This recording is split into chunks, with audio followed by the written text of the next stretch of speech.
Il sera une fois le désir convivial de Alain Caillé. Alain Caillé, sociologue et anthropologue, a composé une fable où il se demande si l'on peut parler du désir en général. Est-il le même pour tous, pour les femmes, pour les hommes, pour les marchands et pour les guerriers, pour les savants et pour les artistes, pour les prêtres et pour les prophètes? Et a-t-il même un objet, sinon de désirer désirer, ou de désirer être désiré? Nous n'en savons trop rien, mais au fond, peu importe. En revanche, la question à laquelle il nous faut maintenant répondre au plus vite, car le temps est compté, c'est de savoir comment régler la démesure du désir, son hubris, le délire du désir. C'est en effet cette hubris qui alimente aussi bien Daesh aujourd'hui que l'hégémonie mondiale du capitalisme rentier et spéculatif. Ces deux faces d'un même miroir, d'un même mouroir. Au-delà du libéralisme ou du socialisme, qui n'apporte pas la réponse attendue à l'énigme du sphinx, l'énigme non résolue de l'histoire, il nous faut inventer un désir de convivialité, un art de vivre ensemble et de coopérer en nous opposant sans nous massacrer. Est-ce notre dernière chance avant l'apocalypse?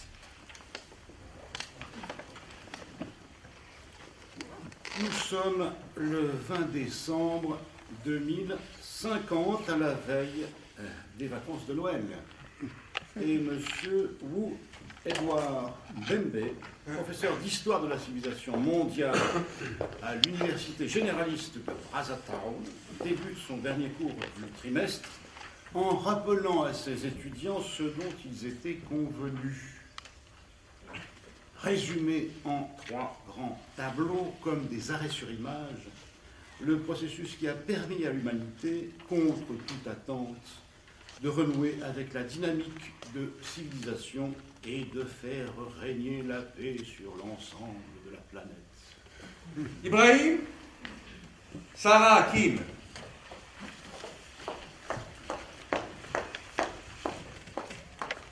Bien. Vous vous étiez déclaré volontaire pour présenter le travail que vous deviez réaliser avec vos camarades. Êtes-vous prêts? Oui. Oui. Eh bien, nous vous écoutons. Qui veut commencer? Ibrahim. Premier tableau, 3 discours du désir.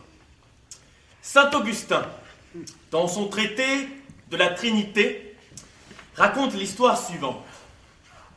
À l'époque de l'Empire romain, un comédien parcourait régulièrement certaines provinces. Dans chaque ville, après avoir terminé son spectacle, il annonçait à son public « Ce soir, je vous révélerai ce que vous désirez tous. Faites-le savoir. Venez nombreux. » Et le soir venu, en effet, une foule immense se pressait pour l'entendre. « Je sais ce que vous désirez tous, » déclarait alors l'acteur d'un ton assuré, comme s'il puisait son savoir à une source sacrée aussi mystérieuse qu'incontestable. Vous voulez tous acheter bon marché et vendre cher.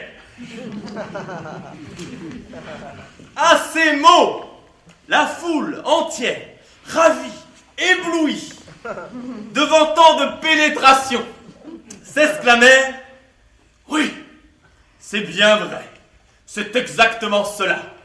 Il nous a percé à jour. » Mais, à la même époque, un autre acteur, recourant au même procédé, donnait toutefois une réponse bien différente. « Je sais ce que vous désirez tous, » disait-il à la foule d'un ton aussi assuré et inspiré que son concurrent. « Vous voulez tous être loués et estimés.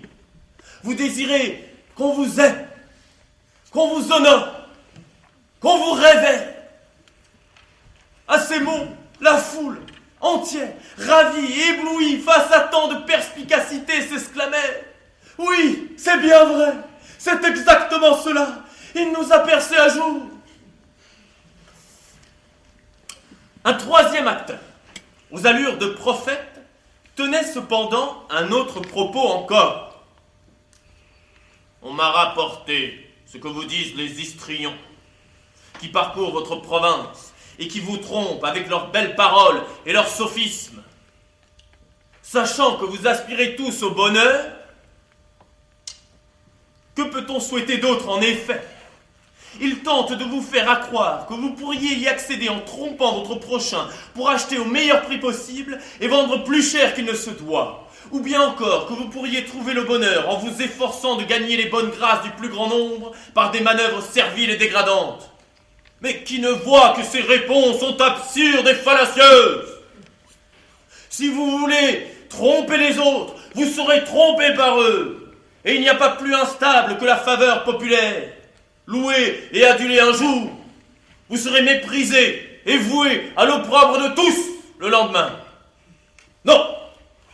En vérité, je vous le dis, le seul moyen d'être heureux, de manière absolument durable et certaine, c'est de placer tous vos espoirs et tout votre amour dans un Dieu tout-puissant. En réalité, et Augustin en convient le premier, lui qui estimait à plus de 200 les écoles et les définitions différentes du bonheur qui s'étaient affrontées durant l'Antiquité, en réalité, ces discours n'avaient rien de neuf. On les connaissait déjà depuis bien longtemps. Ce qu'Augustin ne pouvait pas prévoir, cependant, c'était leur postérité. Au cours des siècles, les adeptes du premier discours, le discours de l'économie et du besoin, allaient se recruter tout d'abord chez les commerçants et les banquiers, bien sûr chez les artisans et les industriels, puis gagner peu à peu des pays et des nations entières. Grâce au raffinement de la science économique, ce furent dès la fin du XXe siècle des robots truffés d'algorithmes qui commencèrent à acheter au moindre coût et à vendre le plus cher possible. Ils n'achetaient plus des biens ou des services, mais de l'argent ou des promesses d'argent, et cela en une nanoseconde, au-delà de toute puissance de calcul et de raisonnement humain. Les adeptes du deuxième discours, le discours du désir de reconnaissance, se sont recrutés tout d'abord au premier chef chez les guerriers et les aristocrates, prêts à risquer leur vie pour une noble cause. Vive le roi, vive l'empereur, ou plus inconsidérément pour une simple querelle de point d'honneur. Recherchant la gloire, la vaine gloire, disaient leurs critiques, jusque dans la gueule des canons ou dans le moindre duel, déclenché pour un oui, pour un non, ils revendiquaient le monopole de l'honneur et de la reconnaissance. Vers la fin du XXe siècle, là encore, ce monopole enfin brisé, tout le monde se mit à désirer être reconnu publiquement, ne serait-ce qu'un quart d'heure. Chacun voulut pouvoir être fier de sa religion, de sa culture, de ses valeurs, de sa sexualité, de son genre, de son pays, de son travail, de sa personnalité singulière. Tous désirèrent être aimés, respectés, estimés. Ce discours du désir et de la reconnaissance était relayé par nombre de philosophes, d'anthropologues ou de psychanalystes. Pendant des siècles et même des millénaires, cependant, commerçants et guerriers, champions du besoin ou héros du désir, ont affirmé, au moins en parole, la supériorité du principe du troisième discours, le discours des dieux et de l'amour, le discours de la religion.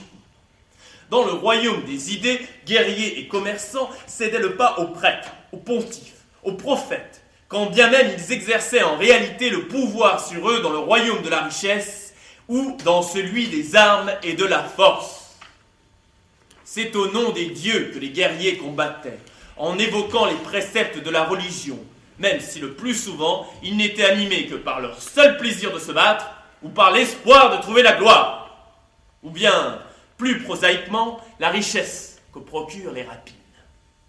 C'est en donnant aux représentants des dieux de quoi bâtir églises, temples, mosquées, synagogues, monastères, cathédrales, que commerçants et banquiers, de leur côté, espéraient trouver le salut de leur âme. Pendant une bonne partie du XXe siècle, on s'était persuadé que le discours de religion était voué à s'éteindre peu à peu, qu'il allait déserter en tout cas la place publique pour ne plus subsister que dans des cultes privés. Or, au début du XXIe siècle, on le vit renaître de ses cendres, plus vivace que jamais. Les guerres de religion qu'on croyait d'un autre temps revinrent sur le devant de la scène et l'humanité s'interrogea.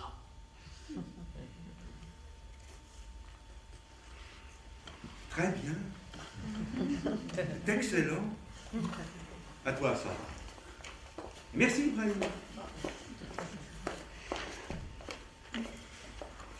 Deuxième tableau.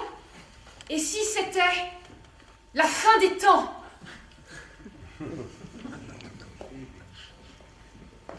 Nous voici maintenant en 2030. L'humanité est au bord du désespoir. Des pays autrefois riches et puissants ont sombré dans la misère et le chaos.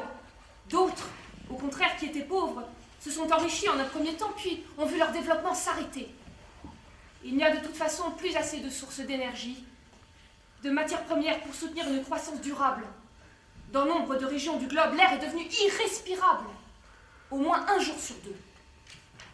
Partout, le chômage s'accroît de façon démesurée, car non seulement il est inutile d'embaucher en période de stagnation ou de récession, mais un grand nombre de tâches peut désormais être effectuées par des robots qui ne se mettent jamais en grève. C'est le cas des tâches réputées autrefois qualifiées les tâches des classes moyennes. Pendant que la misère gagne la planète, quelques centaines de milliers de riches, toujours plus riches, vivent dans des paradis fiscaux, protégés par de hautes murailles, des barbelés, des chiens et des hommes de main. Il leur faut se protéger à la fois contre la colère et la haine de toutes les autres couches sociales qui ont connu le déclassement, mais aussi contre le désespoir des miséreux et des réfugiés climatiques. Ces derniers se comptent désormais par dizaines de millions, plus, depuis que la fonte de la banquise s'est accélérée dans l'Arctique et dans l'Antarctique, et que le niveau des océans a monté de presque 1 mètre. Plus personne ne sachant de quoi demain sera fait, de plus en plus nombreux sont ceux qui rejoignent le crime organisé. La corruption règne partout en maître. Les religions, de leur côté, tentent de préserver ce qui peut l'être du sens du bien commun et de défendre les règles élémentaires de la moralité publique et privée. Mais elles peinent à convaincre, car ceux qui souffrent de la misère et de la peur sont de moins en moins sensibles à l'idée d'un paradis après la mort. Tant qu'à faire, ils préféraient accéder au paradis fiscal, sur Terre, et le plus vite possible. Voués à prôner la paix, la modération et l'amour, les religions elles-mêmes sont entraînées dans ce tourbillon et deviennent à leur tour facteurs et amplificateurs de guerres qui embrassent des régions entières. Allah contre Dieu ou Yahvé, et réciproquement, le Bouddha contre l'islam, l'islam sunnite contre l'islam chiite, et inversement. Face à ce désastre, partout dans le monde, des voix s'élèvent. Des expériences sont imaginées pour tenter de conjurer la catastrophe. De multiples pistes sont explorées. Tout le monde voit bien ce qu'il faudrait faire en principe. Il faudrait tout d'abord s'attaquer à l'invraisemblable montée des inégalités qui a explosé sur toute la planète, un rythme sans cesse accéléré depuis une 50aine d'années. C'est elle qui alimente la corruption et qui favorise le crime organisé. Et réciproquement, sans corruption et crime organisé, l'inégalité et l'extrême richesse ne pourraient pas prospérer. Car comment les plus riches pourraient-ils, sans cela, continuer à obtenir chaque année 10 à 15% de rendement sur des capitaux investis dans des économies à croissance atone ou nulle? Faut-il alors faire machine arrière? Retourner à un stade antérieur de l'histoire humaine? Mais lequel? De plus en plus nombreux sont ceux qui commencent à penser que la fin de la croissance économique n'est pas celle du progrès. Elle n'est que la fin de l'accroissement régulier du pouvoir d'achat monétaire des biens et des services marchands. Or, il est possible de vivre mieux, infiniment mieux, en paix et en sécurité, sans croissance du pouvoir d'achat monétaire, à condition qu'il soit mieux réparti et que la créativité de tous soit encouragée. C'est à cette condition seulement qu'il sera également possible de faire face au réchauffement climatique et à la pénurie des ressources énergétiques et minières, ainsi qu'aux diverses formes de pollution, et donc aux guerres et aux crimes qui en résultent. De cela, tout le monde en 2030 est intimement convaincu. Rien cependant n'avance et ne laisse percevoir la moindre possibilité d'une issue heureuse aux issues dramatiques du monde. C'est que nul ne sait quelle réponse apporter à un problème dont tous pressentent qu'il est crucial et que personne ne sait véritablement nommer, le problème de la nature du désir humain. Qu'est-ce qui l'alimente? Est-il maîtrisable? Peut-il être ou devenir convivial? N'est-il pas au contraire toujours voué à la démesure, à l'illimitation, à l'hubris? Comment commence-t-on à se demander partout comment reprocher aux plus riches de vouloir le devenir toujours plus si nous désirons la même chose qu'eux? Au nom de quoi critiquerions-nous le désir de reconnaissance des grands artistes, des sportifs d'exception, des écrivains, des scientifiques de génie, alors même que nous les admirons et que dans le domaine que nous chérissons, ils nous servent de modèle? Nous voudrions être comme eux. Et pourquoi encore dénoncer la religion ou les valeurs des autres, alors que nous les connaissons et les comprenons aussi mal qu'ils ne connaissent ou ne comprennent les nôtres? Ils nous font la guerre? Mais pouvons-nous être sûrs que nous ne l'avons pas commencée nous-mêmes? Personne ne sait quand a commencé la guerre, ni si quelque chose pourra y mettre un terme un jour, mais force est de constater que toutes les religions et toutes les morales s'y sont essayées, mais qu'aucune n'a vraiment réussi jusqu'à présent. Bien. Très bien. À toi de jouer maintenant, Kim. Merci, Sarah.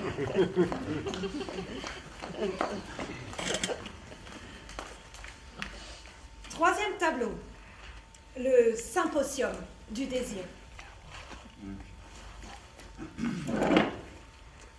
Le 15 février 2031, les 857 intervenants venus de toutes les régions du monde au congrès, dit congrès de la dernière chance, dans l'immeuble de l'ONU fermé depuis 7 ans, concluaient ainsi: nous n'avons plus le choix. Il nous faut maintenant résoudre une fois pour toutes l'énigme des énigmes et comprendre enfin pourquoi, malgré tout leur désir de paix et de fraternité, les humains finissent toujours par retomber dans la haine et le conflit. Où est donc la fêlure dans leur désir qui fait que, tôt ou tard, ils se retournent contre lui-même? Si nous ne parvenons pas maintenant à répondre au plus vite à cette question, alors l'humanité périra, moralement, et peut-être même aussi physiquement.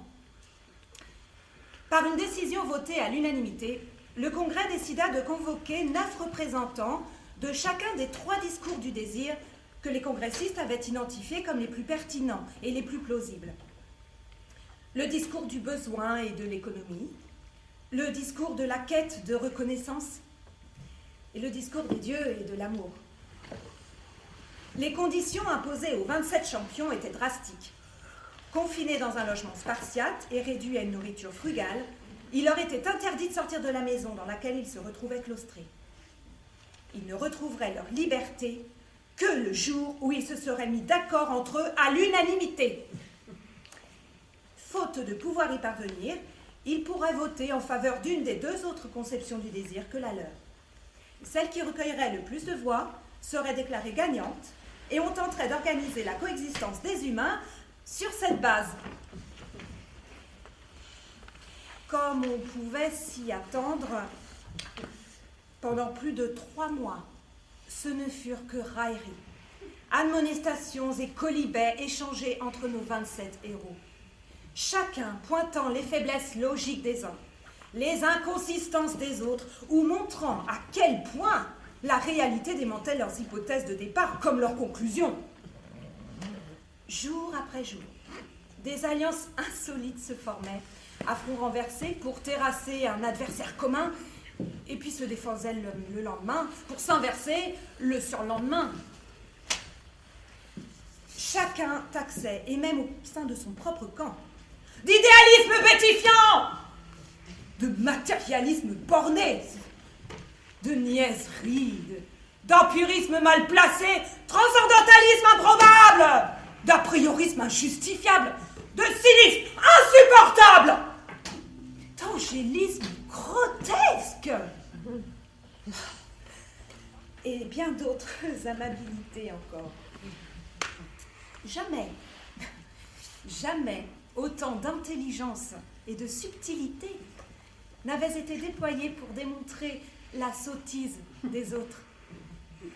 Toute l'histoire de la philosophie, des sciences sociales et des religions se retrouvait ainsi mobilisée dans une sorte de joute agonistique sans fin, à laquelle tous prenaient plaisir au début.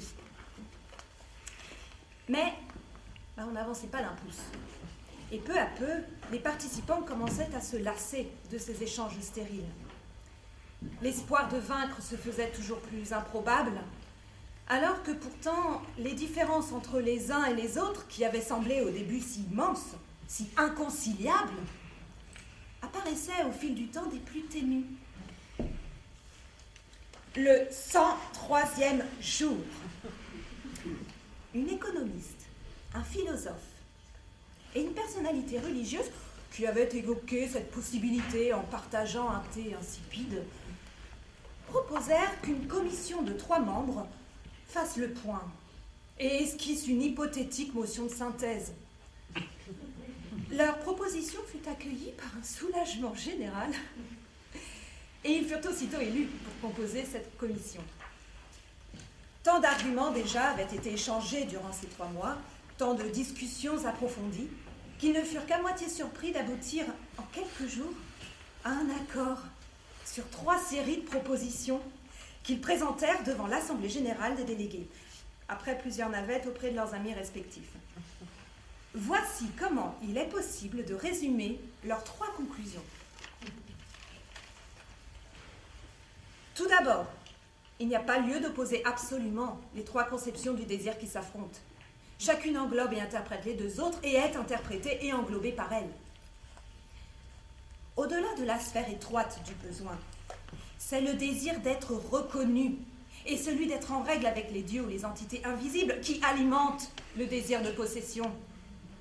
Symétriquement, on ne peut pas être reconnu sans recevoir une quantité de biens qui cristallise cette reconnaissance. Et on n'est jamais reconnu en définitive qu'au prorata de ce qu'on a donné ou de ce qu'on pourrait donner. Enfin, l'obéissance aux dieux et aux valeurs ultimes n'a de sens que si elle permet à chacun d'obtenir la quantité de biens nécessaires à son existence et de jouir de la reconnaissance de sa singularité. Par ailleurs, les modalités du désir varient selon les individus. C'est pourquoi il ne peut pas y avoir de théorie générale du désir valant a priori pour tout le monde. Mais ce dont nous avons absolument besoin, ce n'est pas d'une théorie générale du désir, mais d'une distinction claire entre désir légitime et illégitime. Tous les désirs, en effet, ne sont pas admissibles.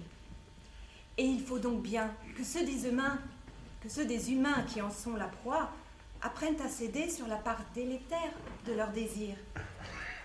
Sont légitimes les désirs dont l'expression permet aux humains de vivre et de coopérer en s'opposant, mais sans se massacrer. Est donc légitime, enfin, le désir de possession, qui ne se transforme pas en pléonexie, en désir d'en avoir toujours plus. Est légitime le désir de reconnaissance, qui ne se transforme pas en hubris, en désir d'échapper à l'humaine condition et à la commune humanité. Est légitime l'amour des dieux, qui ne se transforme pas en haine des hommes et du monde. À la surprise générale, aucune main ne se leva dans l'assemblée pour exprimer désaccord, critique ou contestation. Était-ce en raison de la lassitude générale ? Toujours est-il qu'après un moment de stupeur face au silence qui n'en finissait pas, la présidente de séance demanda qu'on passe au vote. À la surprise de tous, une seconde fois, les 3 propositions furent acceptées à l'unanimité. Et à l'unanimité également, il fut décidé d'appeler convivialisme, pensée du vivre ensemble, la doctrine qui permettrait de faire coexister de manière cohérente ces 3 propositions. Ces dernières ne furent pas rendues publiques aussitôt. On jugea préférable de rédiger auparavant toute une série d'attendus et d'explicitations, ne fût-ce que pour montrer qu'on avait bien travaillé. Ce n'est donc que 10 jours après qu'une fumée multicolore s'éleva de la cheminée principale de la maison. Elle voulait dire « Nous avons une doctrine ». Une doctrine partageable par tous les humains de bonne volonté. Nous savons dans quelle direction aller. Chacun peut y entrer, selon son histoire, à partir de ses propres croyances, dès lors qu'il est conscient que l'avenir de l'humanité et la survie de la planète sont en jeu et qu'il n'y a pas d'exigence plus pressante que d'apprendre à coexister en nous opposant sans nous massacrer. La nouvelle se répandit comme une traînée de poudre dans le monde entier. Très vite, chacun eut à cœur d'arborer le symbole de la nouvelle pensée du monde et d'œuvrer à sa réalisation. Un grand nombre des très riches, qui n'attendaient que ça, s'y rallia rapidement. Tout aussi vite, céder à la corruption apparut infamant. Il fallut un peu plus de temps pour que les soldats des armées en conflit et les membres des gangs criminels commencent à les déserter, mais dès que le mouvement fut amorcé, il alla crescendo et rien ne put l'arrêter. C'est qu'il y avait tant à faire ailleurs. Inventer un monde de prospérité conviviale, sans croissance du PIB, et soigner tous les malheurs du monde hérité des siècles passés. Enfin, cela va sans dire, à travers le monde, hommes et femmes de toutes les couleurs et de toutes les régions se marièrent ou s'unirent. Et ils eurent beaucoup d'enfants. Pas trop.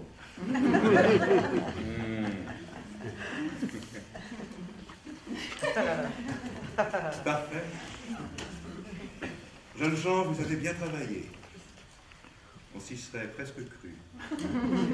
Merci, vraiment merci. Venez. Nous allons maintenant pouvoir fêter Noël. La fête du solstice d'hiver qu'on appelle autrement dans d'autres régions du globe. Cette fête revêt cette année une importance et une signification toute particulière. C'est la première fois dans l'histoire de l'humanité qu'il n'y a aucune guerre, nulle part, pourvu que ça dure.